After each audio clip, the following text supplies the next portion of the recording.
All right, folks, welcome in. This is Yankees Unloaded.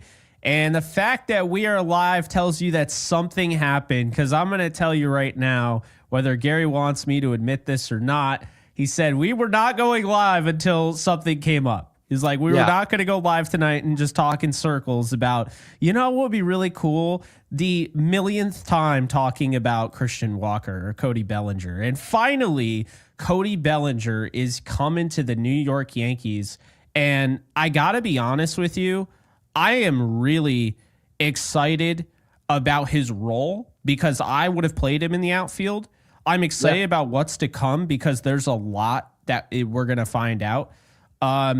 I'm really excited about just the fact that they've had a really good offseason.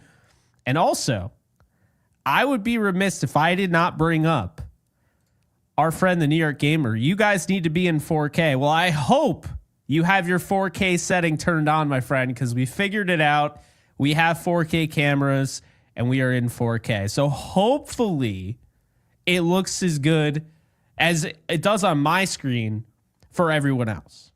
Yeah, we have no idea. But yeah, like I said before, I didn't want to go live again and say, hey, what coulda, woulda, shoulda, coulda been with Cody Bellinger, Christian Walker, all these different players. Now we know what is. And Cody Bellinger is on this team. I've been seeing a lot of people who are excited. And I think part of that is the athleticism, what Cody does bring to the table for sure, which is athleticism, a more cerebral approach to the game of baseball. The Yankees in general, not just last year, years prior, it was a lot of bodybuilders just trying to hit homers and playing all the same way. Cody Bellinger is not Juan Soto. We're all well aware of this, but he's trying to provide us stuff that we didn't have last year. When you turn on the World Series, and this isn't necessarily all for Yankees fans, this is baseball fans in general. If you watch the Yankees in the World Series, part of the reason why you see ground balls to first base and guys don't know to cover the bag, you see fly balls out to the outfield, balls aren't caught. We have players out of position. We have players who just flat out aren't good defensive players. Cody Bellinger is not going to be a part of that. He's going to be a part of the solution when it comes to those aspects of baseball. So is this the biggest, sexiest move you've ever seen? No, I think Cody Bellinger in general, they're looking at his qualities and they're saying, yeah, this was the negative for Yankees baseball, and then just provide us that. So you look at his stat sheet. I think a lot of people probably did that today. You see his MVP season, you see 305, you see 115 runs driven in, almost 100 walks, just a spectacular season. But you also see 210 in 2022. But I try to preface these seasons, Jake, by people understanding what led up to it, the context, and that is a shoulder injury. Cody Bellinger hurt that labrum in the World Series, and people forget this. They just tend to look at the numbers and chalk it up to a full healthy season and just say it was a down year. No, that season wasn't a Juan Soto in San Diego type season. That was a, can we get back to 100% health season? And then Cody Bellinger gets traded to the Chicago Cubs or decides to go to the Cubs. And now all of a sudden you see a different player, a guy hitting 307, a player we could have really used. So I'm excited about this. I don't know how everybody else feels, but based on what Bob Nightingale is reporting, and of course, we don't know exactly the accuracy of it, but we'll assume it's correct, is that Cody Bellinger's been told he's the starting center fielder of the Yankees, meaning the Yankees are still after a first baseman. And Christian Walker, I mean, Randy Miller told us that Christian Walker was the Yankees' #1 target at this point. Christian Walker would be a perfect fit. And when you talk about defense, the Yankees are shaping up to be a much improved defensive team in 2025. So exciting news. It's very exciting. And I have to say, I mean, you're getting a guy in Cody Bellinger who is athletic. You're getting a guy in Cody Bellinger who can steal 20 bags. You're getting a guy who hit for average just in 2023. I mean, we talk about the MVP season. That gets people excited. I mean, that's the potential. That's the ceiling if he can get back to where he was. But I don't need that. The 26 home runs, 20 stolen bases, 307 batting average, and 881 OPS that he had in 2023, that is not far-fetched for him to have. Give me that. And we talked about this, Gary, yesterday, and the big thing is Cody Bellinger is not good at home. And where has he been hitting at home? He's been hitting at Wrigley.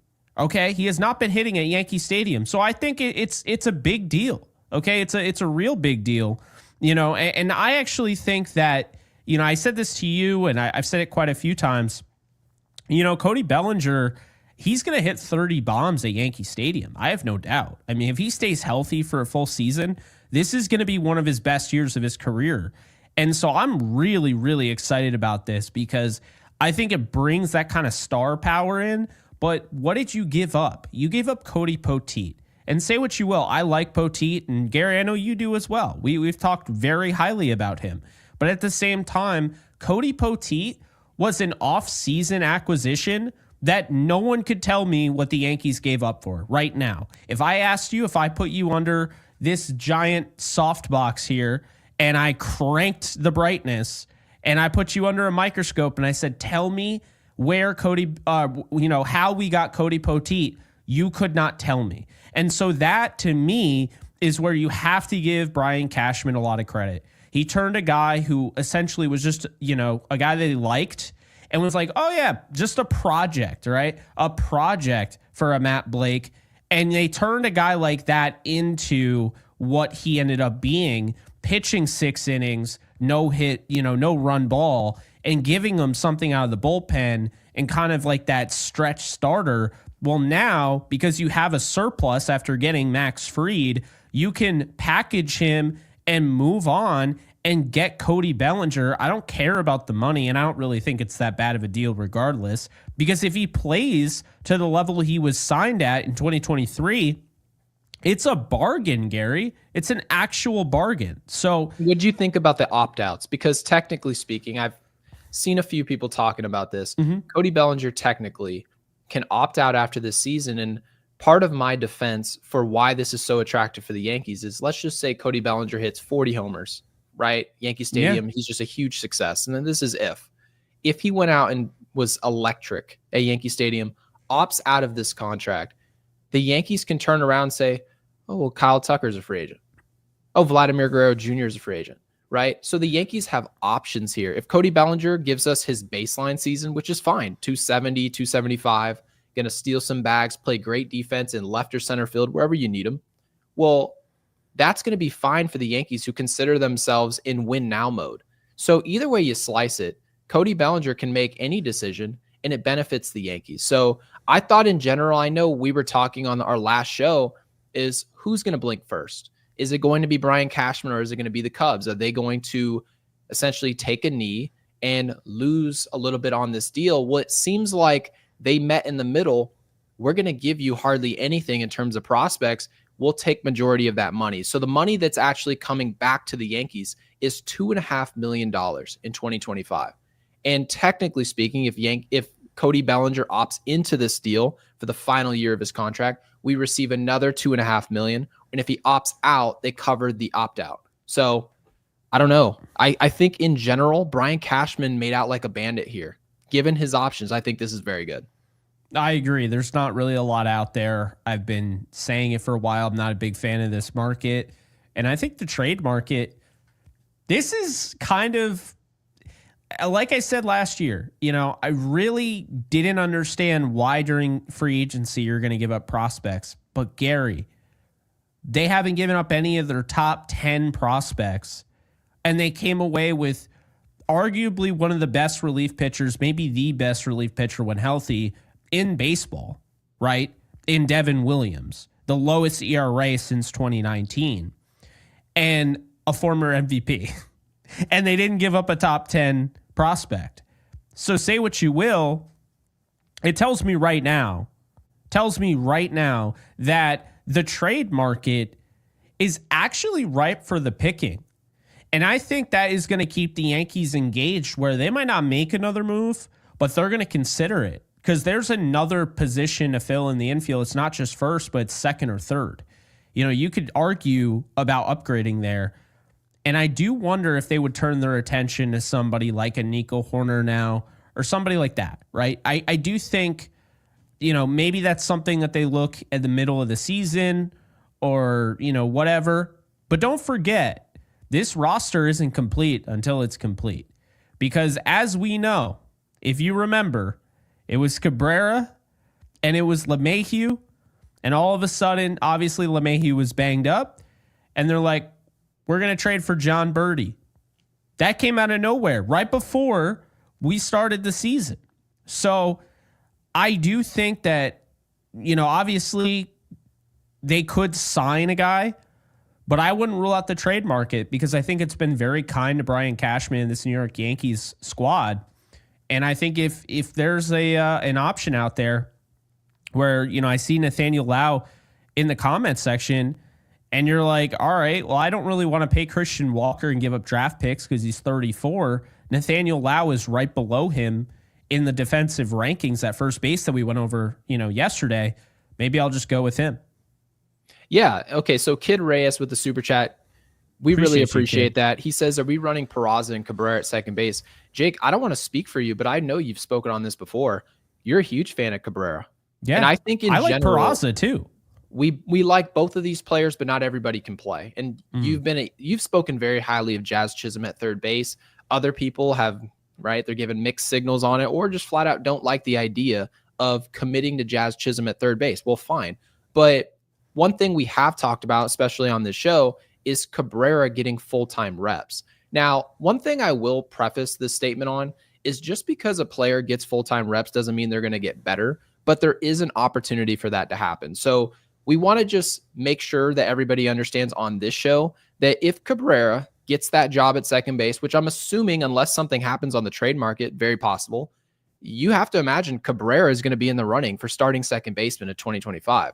They told us Caleb Durbin was the odds-on favorite to get that job, traded him within the week, and now you're looking at our options in-house again. So I know there was a name that you threw out from Anaheim. Who was it again that you said would potentially be a fit? Yeah, I don't want to take any credit for it, but it was Taylor Ward, I think you're talking about, right? No, it was wasn't it like Rendifo? Yeah, but he can't play defense. But can you rake? That's the thing, is if you got to bring me one or the other, and I think in general, long as you're great or one or the other, I can accept it. But I can't though, because I would just rather have Glaber back at that point. If that I'm going to have fair. Bad defense, I'm going to go with the guy who's had 400 OPS when I needed him the most.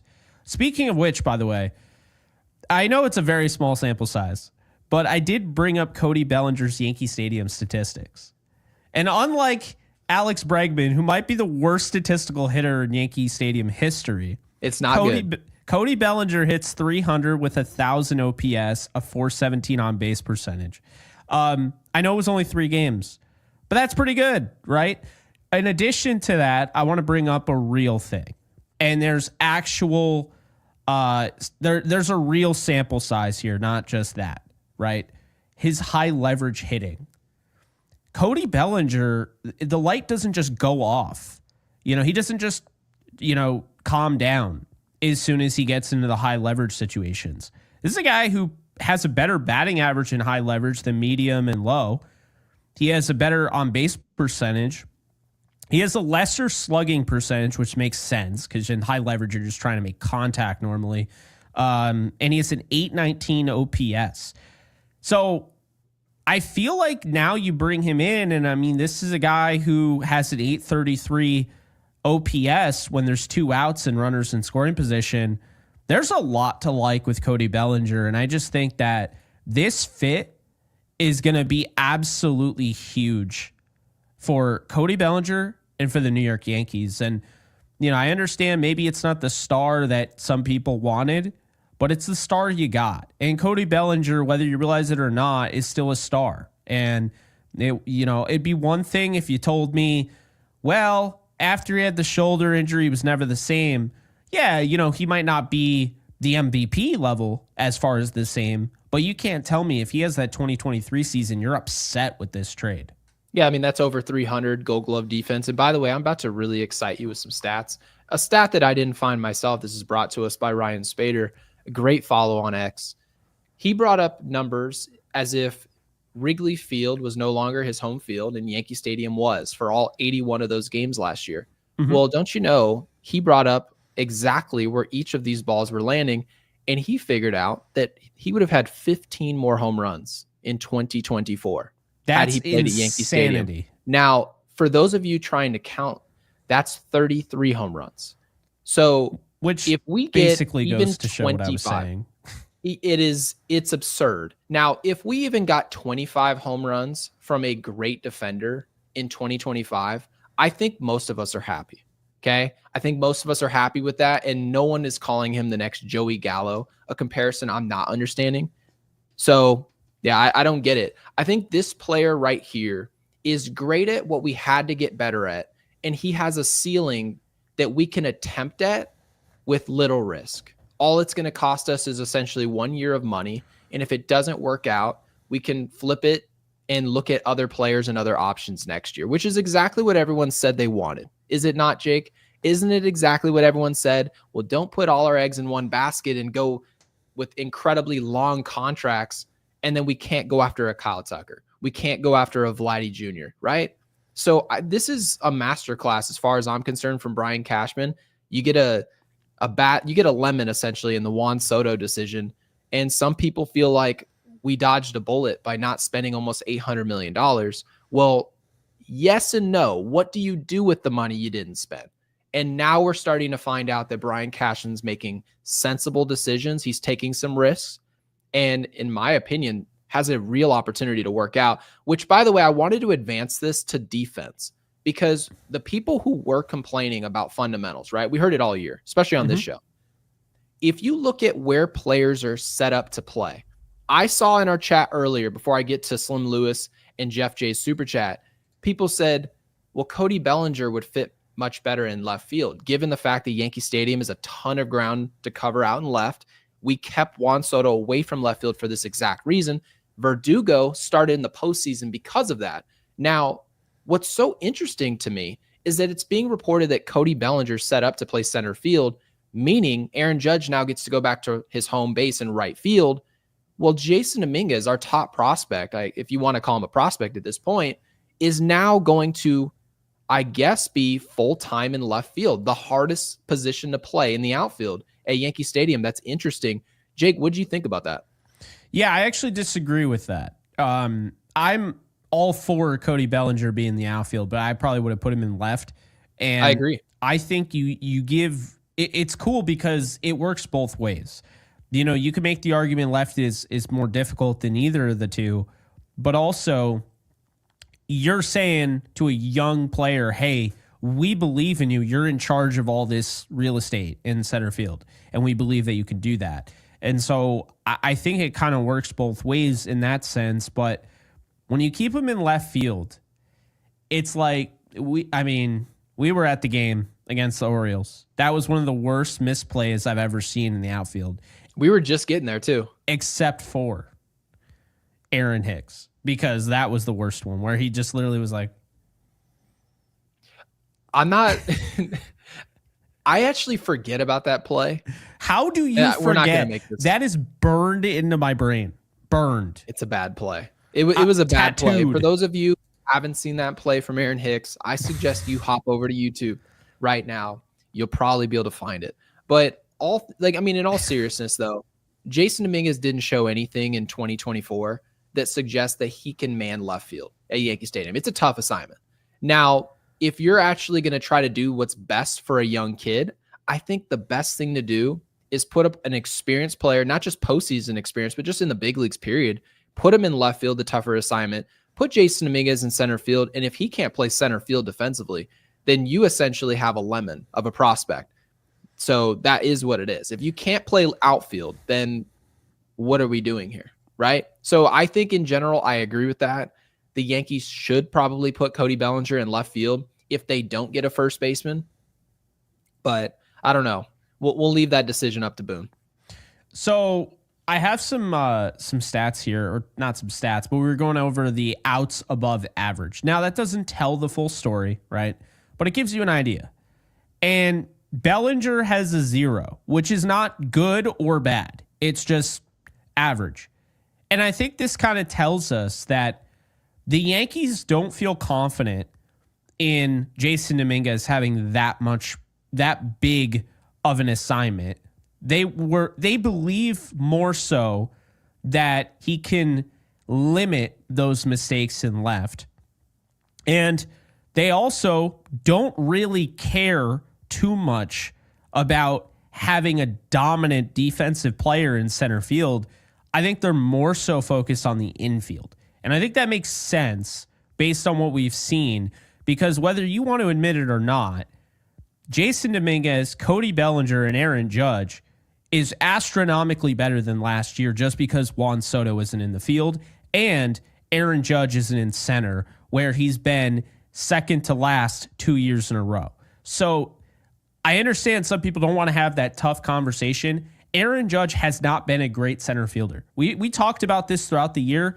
I know it's kind of assumed because he's huge and he makes all these crazy plays and will rob a home run here and there. But in the grand scheme of things, he is not a great center fielder. However, he is a average to above average right fielder. And not only is that going to help him stick around and stay healthy and be able to play the field a little bit longer than maybe he would have, but in addition to that, it allows him to focus on that arm. How many times did you see him? Maybe he could have thrown a guy out, but he just threw it into the cutoff man kind of lackadaisically. Now you have him in right, where he can gun guys out, and he's got a very nonchalant throw. Like he doesn't your dad threw, like, you knew he was going to gun you out, right? Vladdy Guerrero, right? Guys like that. Aaron Judge doesn't look like he's throwing the ball very hard, and all of a sudden this thing just comes zooming in. Well, yeah, you look at StatCast and he is. Yeah. And so I think putting him in right field and having him patrol right field is going to be best for him for sure. So I like the move to put Bellinger in the outfield. I want to follow it up by saying this, because we are going to have to talk about where is Bellinger in the lineup. Before we do, I'm going to throw it out here, okay? We mentioned it yesterday, and I understand some people are not going to like this, but I'm telling you, it fits into their plan. Last year's number one defensive first baseman was Carlos Santana. I think Santana is the move there. I think that's where they're going to go, because hear me out. I think they like Christian Walker more, but they're aware Christian Walker being 4 years younger and still being old, he is going to cost a lot. He is going to want a 4, 5, 6 year deal. And Carlos Santana being 38, there's not really a lot of precedence there to be able to be like, yeah, I want a 3, 4, 5 year deal. Like, you're already 38, bro. Like, you know what I mean? So I think that's what they're going to do. It's why Carlos Santana, in every single one of those tweets, one of those reports, he's always listed in there. They've always been interested in him. They were interested in him more than, Bregman. But for whatever reason, Bregman all of a sudden got a lot of, momentum with the talk. I think Carlos Santana is going to be that very low-key signing that has a pretty decent bat, but literally led the league last year at first base in outs above average. And if they had him in the World Series, maybe they win. He's that good at first base. Yeah, it's one of those moves where you're trying to figure out, does the player have one last hurrah? Because I think if you talk to somebody when Santana was 36, they probably would have given you a decent answer and said, hey, I don't think I'd put my eggs in that basket, assuming a 37-year-old is going to lead the league defensively, right? Yeah. And everyone's just trying to figure out, sort of like quarterback in the NFL. Everyone was trying to figure out, oh, Aaron Rodgers, we can bring him in at 40 or 38, 39. You're trying to figure out where's the last year of production. And if the Yankees go Santana's direction and he gives one last hurrah, one last great season of his career in pinstripes, it's a home run move. But what happens when you go after a player who's 38, 39, and all of a sudden you see the decline in your year, all of a sudden it turns into, all right, what can we do at the deadline, right? And we have to wait until the break for that to happen. It's a lot of baseball to be played, and you can lose a season in that way. So I agree with you. If we just had a crystal ball and understood where is that cliff for Santana, then I'd feel more comfortable. But obviously the player is good. It's just father time. And then, of course, if you want to go younger, like Christian Walker is the younger player technically, still 33. That guy is going to potentially cost you an attempt at Vladdy Jr., right? The next offseason. or Kyle Tucker, who I'm going to get to this to Jeff J's super chat. Jeff, we appreciate the 5. Says decent move by Trash Can. So obviously a huge fan of Brian Cashman. Still concerned that Cubbies now have $22.5 million a year to apply towards extending Tucker, but we need another trade and free agency signing. Now, the one disagreement I'll have, I don't think the Yankees have a ton of work to do from this point forward. I really don't either. But I would agree with you that the Chicago Cubs did a lot here for themselves by being patient. The Yankees wanted to get this player. Everyone sees it as risk-free. It's only risk-free from our perspective because we spent money to do it. We didn't get rid of any prospects. We just wrote a check. Now, for the Cubs' perspective, they're looking at this and saying, we have money going outbound. This is $53 million we don't have to spend these next 2 years. So they're going to probably be more motivated to throw that money that just went out the door towards a Kyle Tucker, who very clearly is a superstar.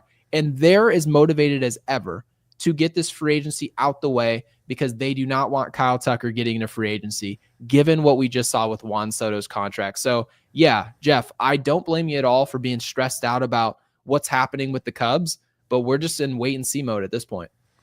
I think it's, Jeff J, one of our, more like higher end minds that we get to talk to, in this fan base, and, really appreciate his super chat. Kind of sees the game very similarly to you and I. And that's why I really like this, because there's always more to the story. It's not as simple as, oh, we traded for Bellinger. No, you have to also understand that, yes, you are giving the Cubs some financial flexibility and kind of alleviating a little bit of that pressure. But I like that the Yankees didn't back down. Would I have preferred for them to trade away Warren over Poteet? Sure.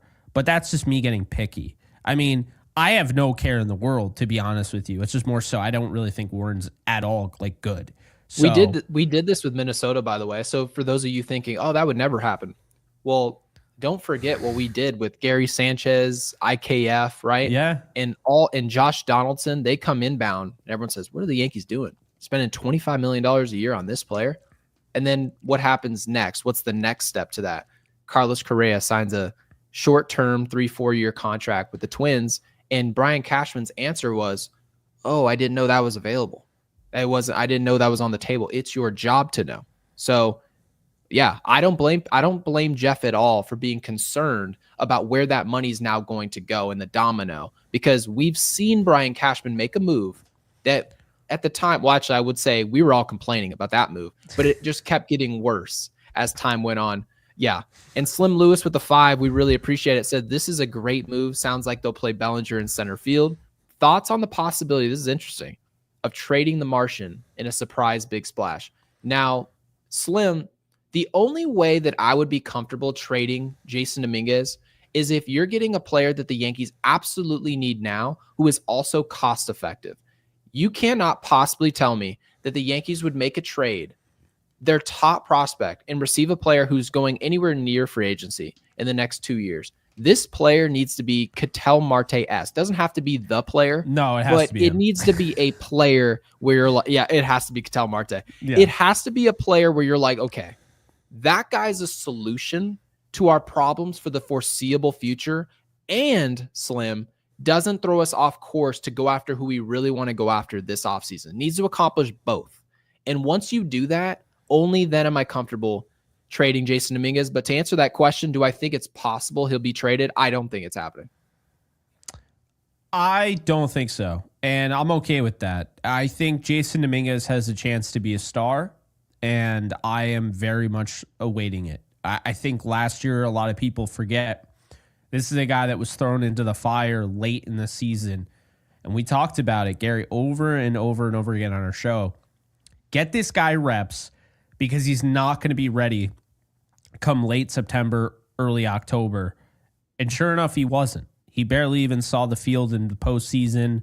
And initially, you and I looked at that like, wow, that's how they feel about Jason Dominguez. I look at it like, I honestly, and this is why I defend Boone to this day, not playing him in the postseason, because it wasn't guaranteed. if you were going against a wild card team that you had no respect for, you're going against in the ALDS or the ALCS, you give no respect for whoever you're playing. Okay, you feel like, yeah, let's just give them a start here and a start there. Every series, while the Yankees felt better than the Royals and Guardians, those series weren't gimmies, right? You never knew. Christmas hit a home run. It felt like the sky was falling, right? It was a very frustrating. It was always frustrating to watch, and that's postseason baseball. Even the best teams. I mean, if you really look at it and you get down to it, you'd say, okay, well, the Dodgers are probably, now that the series is over, World Series is gone, everyone's like, oh, the Dodgers are far and away. Now everybody's talking about a repeat. Well, the Padres were essentially a bounce away. If they could have hit a lick for the last 27 innings of baseball they played, the Padres probably should have won the World Series. So it goes to show you, postseason baseball is so close. The margins are so slim. You can't throw a spot start to anybody. You have to go with Slim the best Lewis. Person possible. What's up? You said margins are so slim, and I was like, Slim Lewis. Yeah, no pun intended, literally. Okay, so big, sexy Yankee, love the name. He says Bellinger can't go wrong hitting behind, or with Judge hitting behind him. So exactly what we saw last year from Juan Soto. We can't really call it a career year, but it definitely helped. What do you think about that idea of putting Bellinger in the 2 spot? I'm actually not sure yet. And that's kind of, okay. I know it's weird, but I don't want to rush into anything on that because I want to obviously speak from what I believe in. And I don't really have a belief right now. Obviously, he's got to be in the top half of the lineup. But, I mean, you could argue maybe even, but here's the thing. I mean, I have him hitting 30 home runs. So lead off, unless you want to go that whole Kyle Schwarber route, which is not for everybody. That's an acquired taste, and I'm not touching that. I think Volpe leads off, and I think Bellinger probably bats second. But I think there is a pathway here where maybe Jason Dominguez bats second, Judge hits third, and Bellinger hits cleanup or something like that. I could absolutely see something like that. Here's why Judge won't hit cleanup. Because they have already told us multiple times they don't want to take away an opportunity for an at-bat for Judge. And I get that. I never looked at it like that because, I mean, growing up, it was Gary Sheffield and then A-Rod, and you wanted to put those guys in Matsui. You wanted to put those guys in the right spot. But now everything's so analytically driven that if that lineup was today, your dad might have been hitting second. Like all the time. The game does change. Yeah, it's interesting to see that because you'd like to look at the end of the season, you want to see your best players with 110, 125, 130 runs driven in, but that's not necessarily possible when you have a player like Juan Soto hitting second. He may hit a home run in the first inning and there's nobody on base. That's just the way that's set up, but he may get an extra at bat a week. And that's something that obviously the Yankees made a decision that that's the best way to go forward. And as far as I'm concerned, what I'm really looking at, I'm looking at 2023. If the Yankees can get 2023 version, and by the way, this is not far-fetched to happen. This is exactly the play the Yankees made by keeping Gleyber Torres on this roster as long as they did. They said, we think he might not get back to 2017 version of what we saw hitting 30-some homers, but being able to get on base as much as he does, spraying from gap to gap as much as he does. And we saw that in the second half of last year. So if the Yankees can do that, you are potentially looking at a 2-hitter, but I tend to agree with you. I don't know if the Yankees are going to commit to that right now, but I am trying to figure out what they're going to do at the top of this order because there's a lot to be done. They could easily throw Jason Dominguez at the top of the lineup and say, hey, you got really good hitters behind you. Just go to work, right? They could very well do all this. So this lineup is going to look very different. And I'm going to go off on a limb and say that Yankees fans in general are going to be much happier with the others in 2025 than you were last year. But obviously our star power is not quite as deep or as great. We're not talking about Maris, right? We're not talking about all those records anymore. We are now going to be looking at how great is the team. And maybe that's for the better. Yeah, and I'm all for that. I think really, we're not going to have, we'll never have that 2004 lineup, but we're not going to have a lineup every day. Well, I think like Boone is going to mix this thing up And then I have no issue with it. I mean, try and find a way. You know what I mean? Try and find a way where, what works best. I wouldn't be surprised if Stanton's in the 3-hole and Judge is in the 2-hole. I mean, remember, before Soto got there, Judge was hitting second. Now, that takes away his RBI opportunities, but it gives him that at-bat, and you got to weigh that out. That's up to you. That's up to nobody else but you. You have to weigh those options. If it makes enough sense for you, then by all means, you might just be like, you know what? We might be giving up an RBI, and instead, Judge is hitting a solo shot instead of a 2-run home run or a 3-run home run. But now we have made it so Judge is coming up in the 9th inning a couple times this week or a couple times the next week. And in another circumstance, that wouldn't have happened. And how many times last year, Gary, late in games, did it seem like Judge and Juan Soto got up in the perfect moments?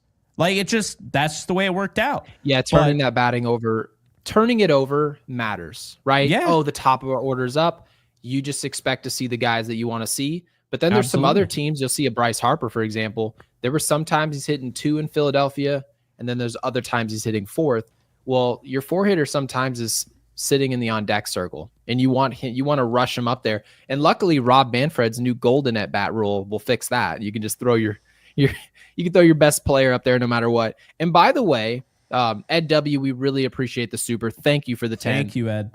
So he's asking the question about where Chicago is when it comes to priorities and money, and like where Kyle Tucker is on the idea of an extension midseason. And I pulled up an article while I was reading that, and it is good news for the Cubs. Somewhat of bad news. It's not a death sentence, but I'm not going to paraphrase. I'm going to read it word for word. Kyle Tucker says that it's definitely Chicago is a great city to play in, great city in general. I'm open for anything as far as contract extension. Those were not words we heard last year in 2024 from Juan Soto. We did not hear that. This whole year from Juan Soto, we heard, I don't want to talk about contract stuff right now. It's a great organization, but I want to handle all that stuff in the offseason. Exactly what somebody would say that just wants to get to free agency. Kyle Tucker's not going about it. Maybe he's just more prepared in terms of PR and not represented by Scott Boras. We did that research. He is not. But Jake, this is the answer that a franchise would want to hear at the time. We want to hear that a player is open to the concept of a long-term marriage with the city, which is exactly what people were calling for when Bryce Harper was a free agent, Ed, is that when that player like that is available and they're talking about how great your city is and how great the organization is, yeah, maybe that guy is who you want there for 10 years. And unfortunately, we were left at the altar by somebody who didn't want to be here. So, yeah, as far as Kyle Tucker goes, us taking money off of Chicago's books, in theory, will not help us in any way. But the Yankees cannot possibly be looking at everything from a scope of Kyle Tucker in 2025. They've got to focus on winning right now, and way in the rearview mirror, Kyle Tucker has to be there. And when we get to that point in the offseason, then you can change your focus on who's available. But until that's happening, I don't want to worry about it. Yeah, no, I agree. And, a big thing for us has always been, this is a win now team. I mean, Judge is going to be 33 sooner or later, and Cole's getting older. And, you have to find a way to win with those guys. There's really no excuse. And so as much as I can't wait to have Kyle Tucker in pinstripes, I think it's really important to realize that while you can acknowledge Brian Cashman is clearly saving up some money for next year to actually make a ride and go after it. At the same time, they are still trying to win a World Series this year with the guys currently on the roster. And I would not put it past them if Kyle Tucker does become available at the trade deadline, would not put it past him at all to go balls to the wall and get him. And now with Cody Bellinger playing in the outfield, I think Jason Dominguez could be in play there if they decided to go that route. Now, that, again, is a hypothetical, but, Ed said it, and we all kind of have been thinking about it. The Cubs just aren't very good, right? So they have some options, like Pete Crow Armstrong is one of the better defenders in the league in center field. He's becoming a really good player. And, they still have Nico Horner and, they have some other guys, Seiya Suzuki. Adding Kyle Tucker is going to make that team a lot better. But is that team going to win a World Series in its current state? Absolutely not. And so that's kind of where I'm at, is that really we kind of have to figure out what are the Cubs doing.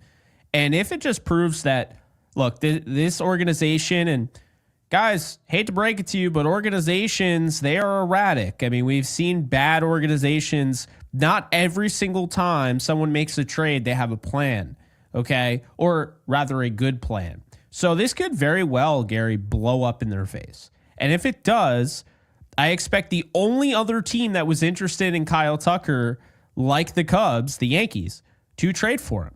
But I just don't feel like that's extremely realistic at this point in time. And so I'm ready to move on. And I just think, talking about these trades, I don't think they're going to go crazy with the names. I don't.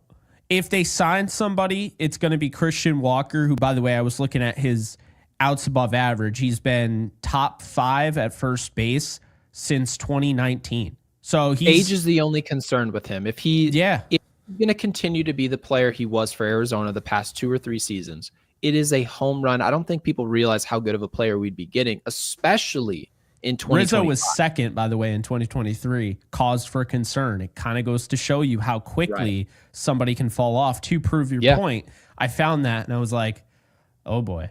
But I found something, by the way, that I'm making the argument that I just told you last episode. I can't stand when people make it, but perhaps it's a factor in this one situation. Okay. Now bear with me. I may be just saying something ridiculous. Carlos Santana, everybody understands, if he continues to perform what you expect, right? He's going to hit 235, play elite defense at first base. Now, he is 38 right now, but he is also 39 in April. So what do you think about that news? Well, I just think it's entirely because the money it's going to be a 1-year deal. Right. And you know what they're telling you if they go after Carlos Santana? They're not just they're showing multiple things, right? They're giving you, actions speak louder than words. They're telling you multiple things at the same time. We still like Ben Rice, and if worse comes to worst, we would trust him. I do believe that was what they would be telling us.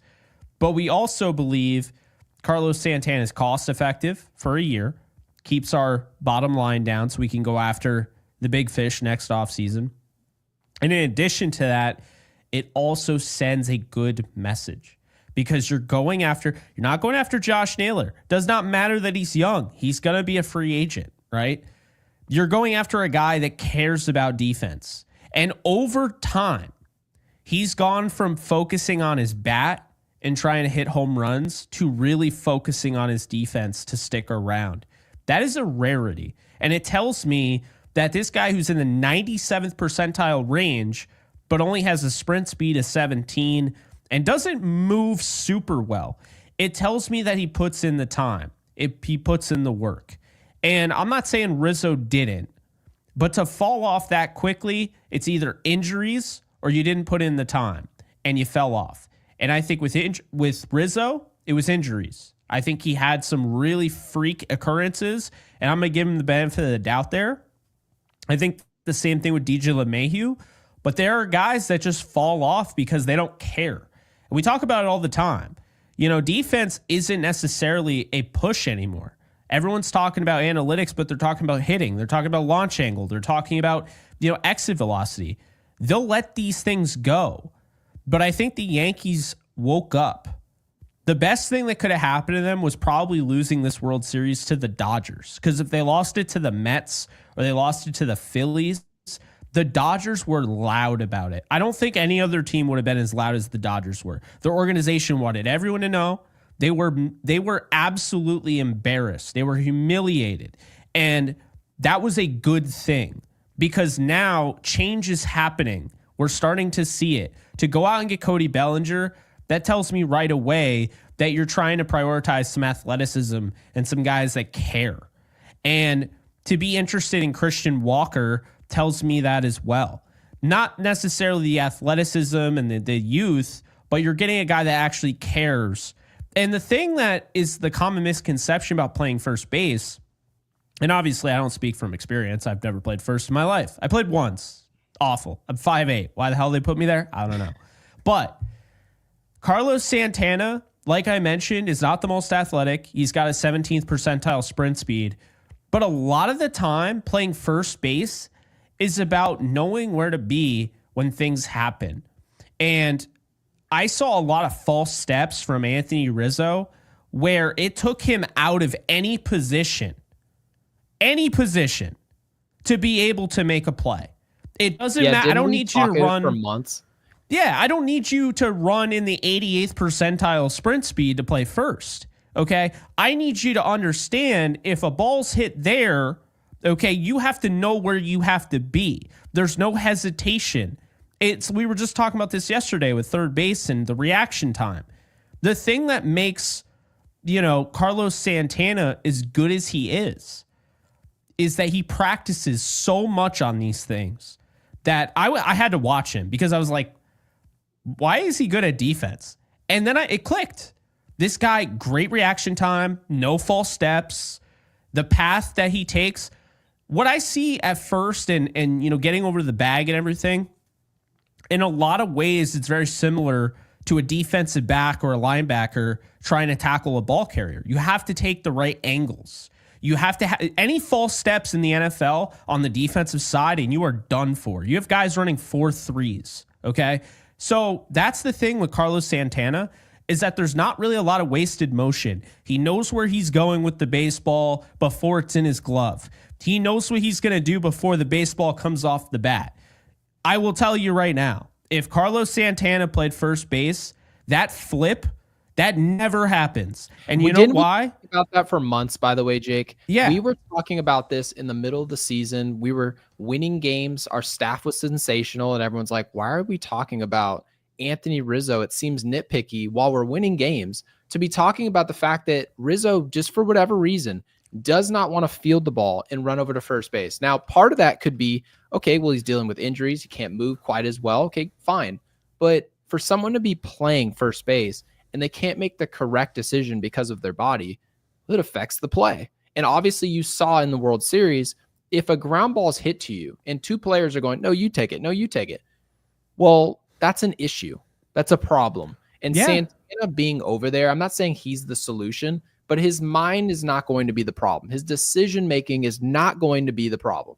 His problem is he going to be too old at 39 years old to make an impact on the Yankees? Not to be a star and hit fifth, no, but to hit sixth, seventh, or eighth and play a dominant, essentially the numbers say, a dominant first base in one season. And then if you don't love that, obviously it's not long-term.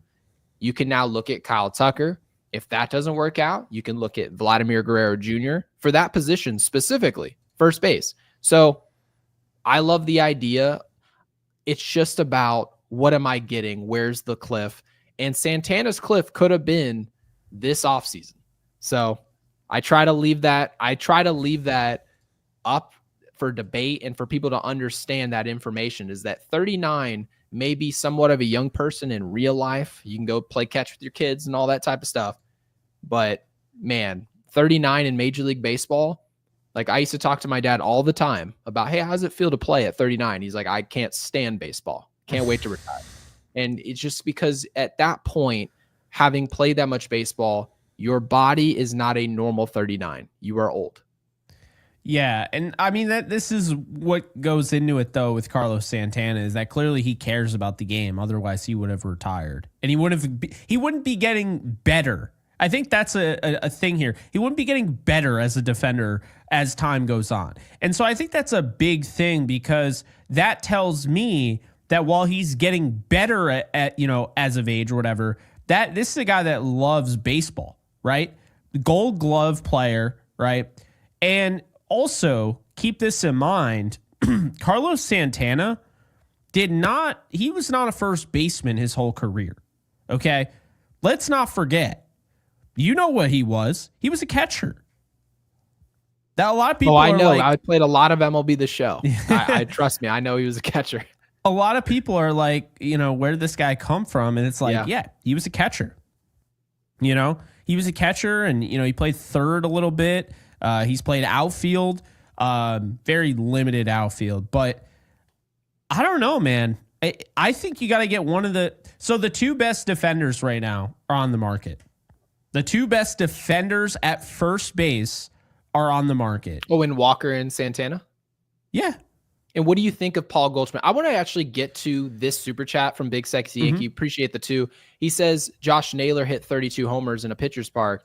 Imagine New York. Yeah, Naylor would be a great fit, but what would make that organization want to get rid of that player? That's the question, and like obviously what you'd be giving up. Naylor does have a high ceiling at Yankee Stadium. He reminds me of signing. It would be like signing Jock Peterson 3 or 4 years ago. I think it'd be a good fit.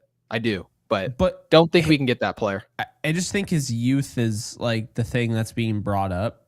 And I don't care about youth if a guy's on a contract year. I'd rather if I'm going to waive defense matters, I'm going to go after Yandy Diaz, who won't cost anywhere near as much and is better. He's just a better overall hitter. So that's my thing on Naylor. You mentioned Goldschmidt, 37 years old. He's a better bat for sure. But I don't even want to say that. I mean, he's going to hit a little bit better average-wise. But Santana's doing about the same thing numbers-wise. Because, Santana this past year, maybe not as good average, but this is a guy that hit 23 home runs, right? And he had 71 RBIs. Goldschmidt, he had 22 home runs. And he hit 245. Santana hit 238.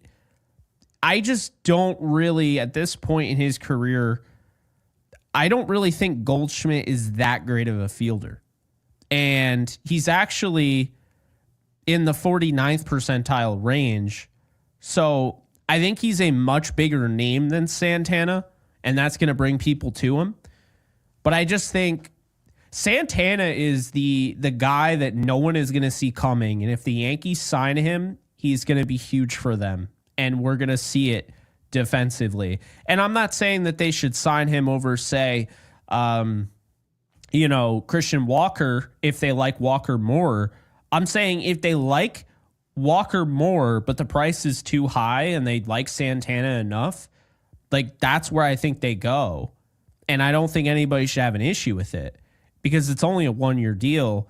Yeah, and it's only a good move, by the deal, way, but, depending on what you do after that. Because if you end up going Santana at first base, and I really don't like my first baseman in 2026, then you failed. Because at that point, now you're just in the bargain bin. These moves, like putting Santana at first base or getting a cheap option and throwing them out there, maybe at third base or at second base, those moves are okay, but you absolutely need to have a plan long term. I need to love a corner position, third base, first base. You can give me a stopgap, right? And Isaiah Kiner-Falefa at short. What's your plan? My plan would be Judge at first next year. Oh, yeah, I knew this. And Luis says, could Dominguez actually get traded? Appreciate the 10, Luis. Says, I didn't envision him in left for us. No, I don't think anybody envisioned Jason Dominguez being the left fielder of the Yankees. But I think really the point here that the Yankees are making is that they need to get better defensively, and they've done that. And Jason Dominguez's impact was never going to be with the glove. It's what he can do offensively. And of course, if he's doing something that anyone would consider a star with his bat, does it really matter if he's league average in left or in center? Not really, right? This is cost effective. It's the best way possible for the Yankees to be great long-term is for him to make an impact. But yeah, Luis, didn't think we'd be here. Didn't think we'd be talking about, like everyone talked about this kid when he was 16 or 17 as maybe not being the next Mickey Mantle. I think those expectations were ridiculous, but we definitely thought, okay, I can see this kid at an all-star game within the first couple of years of his career. This is maybe the next Juan Soto per se, right? A guy who can make an impact right away. Hasn't happened. Obviously some injuries have occurred. He's had the last 2 years. He's got, it's put up or shut up time. He needs to show up in 2025 and at least show us glimpses of the player we've been waiting for. Yeah, a lot of red on that Baseball Savant page in 2023. expected batting average, expected slugging percentage, barrel percentage, hard hit percentage, sweet spot percentage, chase rate. I think Jason Dominguez is going to be really, really good. And it's, sometimes you got to be patient, and it's been really unfortunate. But there have been guys that had to, there have been teams that had to be patient before. And I'll say this, I think there are some teams that weren't patient. Like we look at, you had told me when we were talking about pitchers, you said Zach Wheeler is maybe the best pitcher in the league right now. And Zach Wheeler was a top prospect that they gave up on. They didn't want to wait. Well, Zach Wheeler did. I mean, with the Mets, Zach Wheeler did show what he could do. So, I mean, the Mets just decided we're going to roll with these two guys, right? This two-headed monster. Zach Wheeler was just kind of the odd man out. They end up throwing up. He ends up getting thrown over to Philadelphia in some big contract. And it's like, well, Zach just kind of goes. The Mets didn't draft him, though. Who drafted Zach Wheeler? The Giants. The Giants gave up on him. Yeah, so I believe he was part of the Beltran deal. Really? Yeah. He was traded in 2011 for Carlos Beltran. I actually got it right. Nice. Yeah, so he was their top prospect. They didn't want to wait. They wanted Carlos Beltran, so they traded him away. And I just think, I think sometimes you're right. Sometimes there's no time to wait, whatever. No idea what the Giants were doing. Now, they went on to win World Series, so I'm not going to say the Giants are a terrible organization, all that. But, I mean, Wheeler, he was a top prospect in 2011. He should still be there. Like, you know what I'm saying? I will say, though, I mean, it is the point you're bringing up. The Giants, if you win 3 times, you're like, who gives a rip? Who we get rid of? No, but it's just all it is just an example that they weren't patient with him. He goes off, and even you could argue the Mets weren't patient with him, and he goes and ends up doing what he's doing right now with their rival, the Philadelphia Phillies. So, and there's plenty of options. Chat, I want people to put the player that comes to mind that they feel maybe didn't get a shake the first time, a fair shake the first time. Teams were impatient, and he ended up making them pay, because I'm sure there are plenty different examples of that, and I'd be curious to see who it wasn't immediately Clint Frazier, thought of. Tell you that much.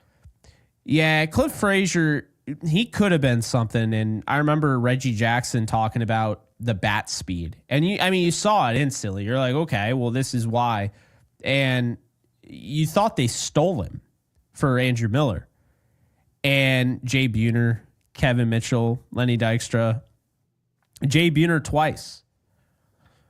Yeah. Jorge Mateo, the year we missed the playoffs, that was a very detailed Jorge Mateo in that 1 year that happened, that especially the fact that we had no athleticism to speak of. That was the major complaint. We don't have anyone who can run. So yeah, losing Jorge it sucked. But I mean, the way I look at it is that if you end up landing on your feet and you're in the World Series, I will never harp on it. Yeah, Uvalde was a good one. Yeah, that's a good one. Monty. Yeah. Do you remember why they got rid of Montgomery? There was they said he couldn't pitch on the big stage, like in postseason game. That's silly. Yeah. That was silly then. Okay, we all knew he could. That was ridiculous. And then they traded him for Bader. Wasn't their issue. They just didn't have any position players. They couldn't hit. What's so funny, they traded him for Bader. And then Bader's the only one that can hit in the postseason. So it was like Brian Cashman looked like a genius, because at that point, Montgomery didn't go to the playoffs yet. And Harrison Bader, all he did was hit in the postseason. I think he had 5 home runs. And I remember I was at the game 1 against the Guardians at Yankee Stadium. Dude just looked unbelievable. And you're like, who the hell is that? Oh, yeah, it's Harrison Bader. His swing, just everything. I'm going to say I feel like the postseason messed up his career because after that, he hasn't been able to hit anything. It's almost like it was like a home run derby for him and it threw off his swing. It was weird, though, how that season ended. Not to get entirely off subject here, but we were already moved on. They're like, the Yankees aren't going to be a part of this. So regardless of what you do, we're looking elsewhere, right? People were already talking about Dominguez. So, yeah, that's the way I look at it. Yeah, Jake, you're in Nokia territory right now. You're in would I even call it 480p? I'm in camcorder land. Oh, like brother, you look like you're like in the old school. What's that movie? Do you ever see the movie Cloverfield? You look like you're filmed in that. I was gonna say, am I in the camcorder world in Cloverfield? Yeah. I don't know. Yeah, that's the way I'd put it. So apparently I'm still in high definition, which is great. But in general, guys, the gist of it, the Yankees are trying to field the best team possible. The best team possible. I was really trying to keep my train of thought there after having read that. Yeah. I also found out tonight apparently that I have a trust fund in the chat. The internet is I was waiting for place. you. I was waiting for you to respond to that. I hope so, guys. You know what it is? Huh. You know what it is? So since we had Randy Miller on yesterday, I feel like now we have trolls. And that's how we know that we're going somewhere. Because obviously we have a very loving and fun community. But lately, it just seems like troll after troll after troll, which tells me that the YouTube algorithm is working because it's actually showing us places. And it's funny to me because, you have these miserable people that will say, bruh, he's still crying about Juan Soto. I'm like, you're trying to act like we're pathetic. You're on a Yankees podcast. Yeah, it doesn't complaining that Yankees fans are talking about Juan Soto. I can't think of anything more pathetic. I can, but maybe not suitable for work. But still, you know what I mean? Like, it's just, I don't know. I think it's funny. And I've been watching the chat, and they've just been bullying these people. They've been throwing these people out of the club. We have our own bouncers, Gary. Do you realize that? Yeah, I will say this, though, Jake. It's definitely a compliment for people to just make the assumption that, because this is my takeaway, it's just so I can address it once and never again on the show, is that if people make the assumption that, hey, this guy, he has everything he has because it was given to him, well, complain to your dad. If you want, if that's the reality you live in where everything is given to everybody who's successful, well, I appreciate you agreeing that this show is doing what it's doing because of reasons that you've provided. But reality is, guys, it's a compliment. As much as people who like this show and actually are here for baseball talk, it's technically a compliment to Jake and I. And you got to laugh at it and just wonder why people go around YouTube and watch Yankees podcasts when they're not Yankees fans, or we're not even talking about their team in general. So it's kind of crazy, but yeah. Anyway, that's why we continue to grow, because whether they realize it or not, the more and more they watch, it's telling YouTube, oh, we should recommend this because people are watching. Yeah. Anyway, I thought Randy Miller was just sensational. He gave us answers. I think that no one would have anticipated that he would have gone that in depth. I think most people, when they show up to a podcast, they talk for maybe 30, 35 seconds every answer. I mean, he was talking more than we were, and it was great. I wasn't expecting such in-depth answers, and I felt bad letting him go. I know. Yeah, we'll have him back for sure. We just let him go, though, because we wanted to be respectful of his time, but I don't think he wanted to leave. Yeah. He was having a great time. And it's so funny because, the people that were complaining, mainly Mets fans probably, about the Juan Soto thing, Randy Miller's in the building. Randy Miller's asking him questions. Randy Miller's talking with said player. I don't care what you post in the comment section saying that he's lying or he's a fraud. Like, who are you? Randy Miller is in the locker room. They're an excited fan. They have their sources. Oh, that's right. I had to contain myself yesterday. I forgot to bring this up. The Pirates comment that he made. how bad did you have to bite your tongue? Because he Wait, said what did you say about the Pirates? he was just making an example. Like if the Pirates offered Juan Soto more than everybody Oh, else, he yeah. would have been a Pirate. And I was just thinking Well, about that didn't one Michael guy. Kay say exactly the same thing? People didn't get. I mean, some people got Yes, mad at him, but it's exactly what remember Michael Kay said. the tweet, the guy who's like, yeah, the Pirates are a finalist for Juan Soto. Oh yeah, that was funny. I still It can't was get funny. over that. Like, I don't know. We've had some Hall of Fame level trolling this winter meetings on Twitter. That one dude, the fake reporter, I don't care if he has credentials or not. Which one? My guy said Jonathan Loizaga was getting $10 million a year off of Tommy John surgery for 3 We also years. had Boston reporters telling us that the deal was done like 3 weeks early. Oh yeah, We were sitting there. What were we doing? and then they were like, yeah, he's actually meeting with Boris Corp right now inside of Fenway Park, and it was just a Photoshop picture of like a previous thing. Yeah, it's the internet. Appreciate you, Orlando. It's been, Orlando, we appreciate the word. Thank you. And it's so crazy to just the land of social media where everyone's in a rush to be first. I don't get it. I think it's okay to be wrong, right? You made an attempt to be correct and maybe you got some bad information, but it's the rate at which we receive it. If you were a person on Twitter, you would have thought Juan Soto had signed with the Red Sox 3 weeks ago. You would have thought the Blue Jays are for sure going to be the highest offer. It's not that we were guessing. It was exactly told to us, right? At some point or another, everyone, once the signing goes down, oh, I knew he was going there, right? Then there were people saying if the Yankees are up to $700 million, there's no way he's leaving.